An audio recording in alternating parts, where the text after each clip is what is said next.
सलाम दोस्तों, बड़ी खबर है कि नवाज शरीफ की सियासी चाल कामयाब हो गई है। इमरान खान को जो ट्रैप किया गया था, अब इमरान खान चारों तरफ से फंस चुका है और अब मिन्नतें कर रहा है कि उसके साथ मुज़ाकरात किए जाए, बात की जाए। इस हवाले से जो गुज़िश्ता रोज पार्लियामेंट का मुश्तरका इजलास हुआ, उसमें आसिफ अली जरदारी की जो तकरीर थी बड़ी मानेखेज थी। उसमें उन्होंने तहरीक इंसाफ के हवाले से कहा कि वो मुज़ाकरात अगर करना चाहते हैं तो मुज़ाकरात के लिए हम तैयार हैं, लेकिन उन्हें वजीर आजम शहबाज शरीफ साहब के पास आना होगा। अब जराए दोस्तों ये दावा कर रहे हैं कि इस मुज़ाकरात के हवाले से जो एक प्रपोजल था, एक तजवीज़ थी, वो नवाज शरीफ के सामने लंदन में रखी गई थी और उसके बाद नवाज शरीफ ने एक शर्त रख दी थी। अब जो इमरान खान और तहरीक इंसाफ है वो उस शर्त को मानने को तैयार हो गई है। नवाज शरीफ जो 3 टाइम वजीर आजम रह चुका है, उसे पता है कि रियासती इदारे किस तरह साजिश किया करते हैं, लिहाजा उसी साजिश को बांधते हुए नवाज शरीफ ने अपनी सियासी हिकमत अमली बनाई और इमरान खान अब सियासी तौर पे दोस्तों फंस चुका है।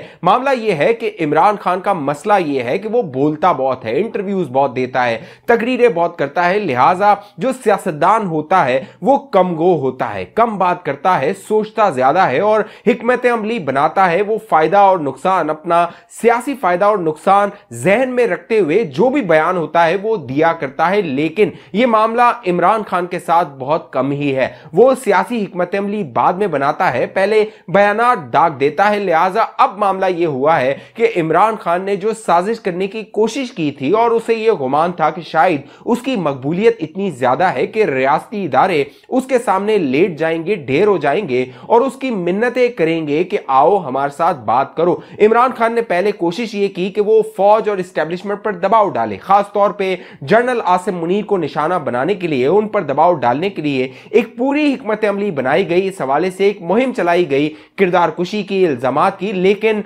जो इस्टेब्लिशमेंट थी वो इमरान खान के दबाव में नहीं आई। लिहाजा फिर जो एक और इस्टेब्लिशमेंट का मोहरा जो बैठे हुए हैं पुष्टपनाही करने वाले इमरान खान की अदालतों में, उनको इस्तेमाल किया गया और सुप्रीम कोर्ट और लाहौर हाई कोर्ट को मुतहरिक किया गया और अपनी मर्जी के नताइज हासिल करने की कोशिश की। लेकिन उसमें भी अब लगता यह है कि जो सियासी जमातें हैं उनकी हिकमत अमली ने उस मंसूबे को भी नाकाम बना दिया है। अब मामला यह है कि खुफिया मुज़ाकरात की खबरें आ रही हैं, बाकायदा जराए दावा कर रहे हैं कि तहरीक इंसाफ के चंद रहनुमाओं ने पीपल्स पार्टी से राब्ते किए थे, आसिफ अली जरदारी से राब्ते किए थे, क्योंकि माजी में भी पीपल्स पार्टी और तहरीक इंसाफ का एक गठजोड़ रहा है, एक राब्ता रहा है। जब नून लीग के खिलाफ साजिशें हो रही थी, चाहे बलूचिस्तान की सनाउल्लाह ज़ेरी की हुकूमत को बरतरफ करवाना हो, वहां पर उनसे इस्तीफा लेना हो, उनकी हुकूमत को खत्म करना हो और बलूचिस्तान अवामी पार्टी की हुकूमत बनानी हो, या फिर सेनेट इंतखाबात में जोड़ तोड़ की सियासत हो, जो तहरीक इंसाफ और पीपल्स पार्टी है वो मिलकर काम करती रही थी। एक ऑडियो मंजर आम पर आई थी गुज़िश्ता साल मलिक रियाज और आसिफ अली जरदारी की, जिसमें मलिक रियाज आसिफ अली जरदारी को बता रहे थे कि इमरान खान चाह रहे हैं कि मामलात को तय कर लिया जाए और जो अदम एतमाद की तहरीक है उसको वापस ले लिया जाए। उस ऑडियो में आसिफ अली जरदारी मलिक रियाज को कह रहे थे अब तो बहुत देर हो चुकी है, लिहाजा माजी में पीपल्स पार्टी और तहरीक इंसाफ के राब्ते रहे हैं। अब एक बार फिर, क्योंकि जो नवाज शरीफ साहब हैं वो किसी तौर भी मुज़ाकरात नहीं करना चाहते थे तहरीक इंसाफ और इमरान खान के साथ, लेकिन बाद में आसिफ अली जरदारी ने मनाया नवाज शरीफ साहब को, उनसे कहा कि मामलात को अफ़ाम व तस्लीम से तय किया जाए और मुज़ाकरात ही होते हैं जिनसे मामलात को आगे बढ़ाया जाता है। लेकिन नवाज शरीफ साहब ने इस सारे मामले में एक शर्त रखी और वो शर्त यह थी कि अगर इमरान खान को मुज़ाकरात करने हैं तो उन्हें, यानी तहरीक इंसाफ को, शहबाज शरीफ साहब के पास आना होगा। इनका जो वफ्द है, यानी शहबाज शरीफ और उनकी काबीना का जो वफ्द है वो तहरीक इंसाफ या इमरान खान के लोगों या नुमाइंदों के पास नहीं जाएगा। ये जो शर्त है अब इमरान खान और तहरीक इंसाफ ने मान ली है। इसीलिए गुज़िश्ता दिनों चंद बयानात सामने आए। असद खैसर ने बयान दिया कि हम मुज़ाकरात करके आइन में तरमीम करने के लिए भी तैयार हैं अगर हमसे बात की जाए। इसका एक बड़ा नमूना सिंध में नजर आया है। सिंध से खबरें ये आ रही हैं कि तहरीक इंसाफ के 9 MNAs को बहाल करने का सिंध हाईकोर्ट से हुक्म हासिल कर लिया गया है। ये MNAs जाएंगे कौमी असम्बली और जो मुज़ाकरात का सिलसिला है और जो कौमी असम्बली में मामलात है उनको आगे बढ़ाया जाएगा। एक तरफ ये हिकमत अमली अपनाई गई है, दूसरी तरफ जो सुप्रीम कोर्ट ऑफ पाकिस्तान के अंदर मामलात हैं उनको भी जो सियासी हिकमत अमली है उसके तहत आगे बढ़ाया जा रहा है। और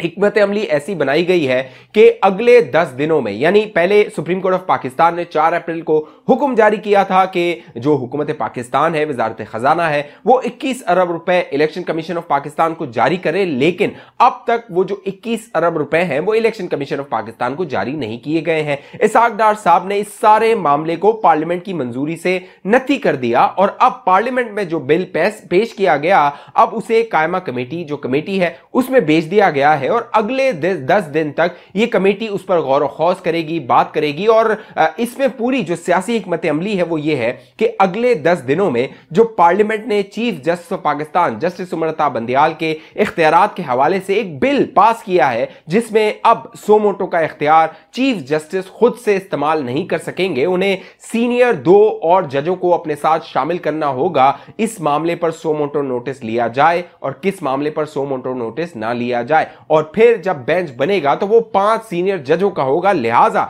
अगले 10 दिनों में जब ये बिल पास हो जाएगा, क्योंकि सदर पाकिस्तान ने उसकी मंजूरी नहीं दी थी, उसके बाद पार्लियामेंट एक बार फिर मिलेगी और पार्लियामेंट कहेगी कि हम उस मामले पर यानी 4 तारीख के हुक्म पर रिव्यू दाखिल करना चाहते हैं। वो जो रिव्यू होगा वो 5 जजेस सीनियर जजेस जो है उसकी समाअत करेंगे, वो सुनेंगे। और दिलचस्प बात यह है जो हिकमत अमली और जो चाल बनाई गई है, सियासी चाल, वो ये है कि वो 5 जजेस जब सुनेंगे उसमें चीफ जस्टिस उमर अता बंदियाल होंगे, जस्टिस काजी फाइज ईसा होंगे, जस्टिस तारिक मसूद होंगे, जस्टिस एजाजुल एहसन होंगे, जस्टिस मंसूर अली शाह होंगे। ये तमाम जजेस जो सीनियर जजेस हैं वो उस बेंच में समाअत कर रहे होंगे और गुमान ये किया जाता है उसमें जो उमर अता बंदियाल ग्रुप है वो अकलियत में हो जाएगा। अब तक जस्टिस उमर अता बंदियाल ने अपने अकलियत में होते हुए भी अपने जो 3 जजेस का फैसला था उसको 4 पर फौकियत देते हुए उसको नाफिजुल अमर करने का हुक्म दे दिया था। लेकिन अब जो हुकूमत ने चाल चली है, एक जानिब तहरीक इंसाफ को ट्रैप किया गया है मुज़ाकरात के नाम पर और दूसरी जानिब जो सुप्रीम कोर्ट ऑफ पाकिस्तान है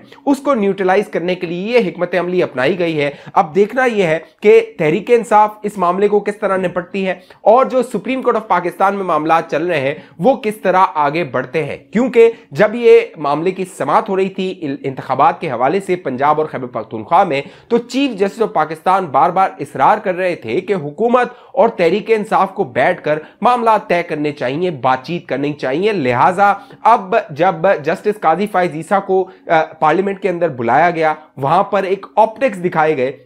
और सुप्रीम कोर्ट ऑफ पाकिस्तान में जो बंदियाल ग्रुप है उसको पैगाम दिया गया कि आने वाला चीफ जस्टिस हमारे साथ बैठा हुआ है। और इस मामले में भी जराए बताते हैं पीपल्स पार्टी ने यह हिकमत अमली बनाई थी कि जस्टिस काजी फाइज ईसा को पार्लियामेंट में लाकर सियासतदानों के बीच बिठाकर और हुकूमती बेंचेस में बिठाकर यह पैगाम देना है, मुक्तदर हल्कों को भी पैगाम देना है और सुप्रीम कोर्ट ऑफ पाकिस्तान के जो बंदियाल ग्रुप है उसको भी पैगाम देना है कि जस्टिस काजी फाइज ईसा का जो ग्रुप है वो मौजूदा हुकूमत के साथ है, पीडीएम के साथ है, या फिर अगर पीडीएम के साथ नहीं भी है तो फिर वो वही फैसले करेगा जो आईन पाकिस्तान के मुताबिक होंगे। इसीलिए जस्टिस काजी फाइज ईसा ने आईन की किताब को उठाकर कहा था कि हमारी जो सुप्रीम कोर्ट ऑफ पाकिस्तान है वो इस किताब के साथ है, इस पार्लियामेंट के साथ है और वो आईन के ताबे है। लिहाजा मैसेज क्लियर दिया जा चुका है। नवाज शरीफ ने जो हिकमत अमली बनाई थी, आसिफ अली जरदारी ने उस पर अमल किया। अब supreme court of Pakistan trap हो चुकी है, फंस चुकी है। इस्टेब्लिशमेंट न्यूट्रल है, इस्टेब्लिशमेंट इस पर अपना कोई किरदार अदा नहीं करना चाहती, क्योंकि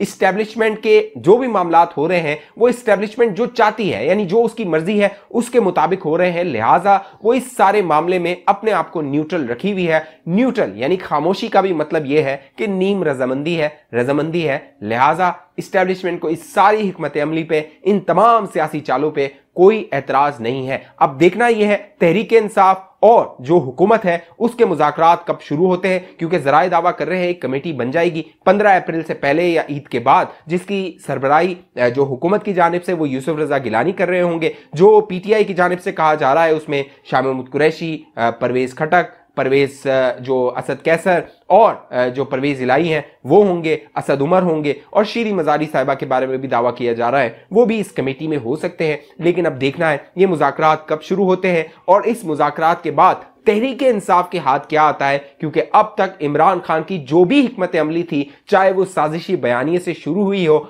या फिर मीर जाफर पे आके रुकी हो या फिर बाद में